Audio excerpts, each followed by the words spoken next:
For today's video guys, as you can see, mahaba na yung hair ko. Ayan, hanggang puwet na yan, oh. So, medyo ano na siya. Medyo hindi na healthy. Ayan, makikita nyo naman.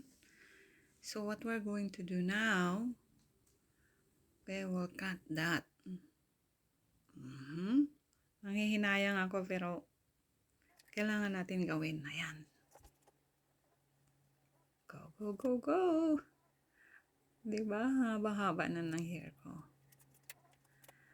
See? So, ganyan lang yung technique, guys. Hindi mo na kailangan mag-parlor.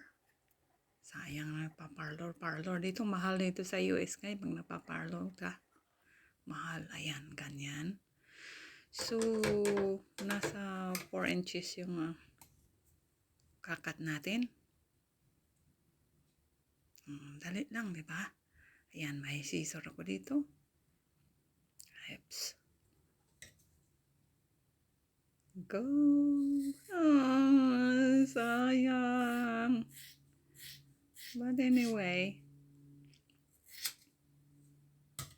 Ayan. Look.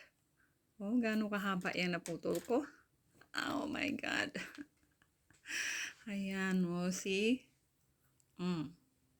Alright. Hindi pa tayo tapos. Ayan, oh. Hindi pa siya pantay. Ayan. So, papakita ko muna kung gaano kahaba na ngayon. O, ayan, hanggang dyan na lang. O, see?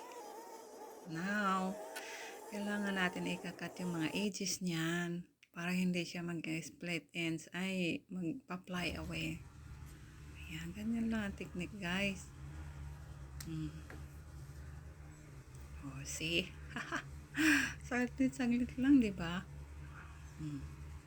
Perfect. Ganun lang siya, kadali. Oh. Ha, di ba? Wow.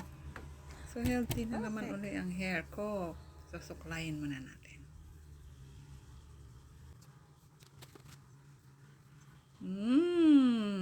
Ganyan na yung hair ko. Oh, see? Nice. Thank you so much for watching, guys.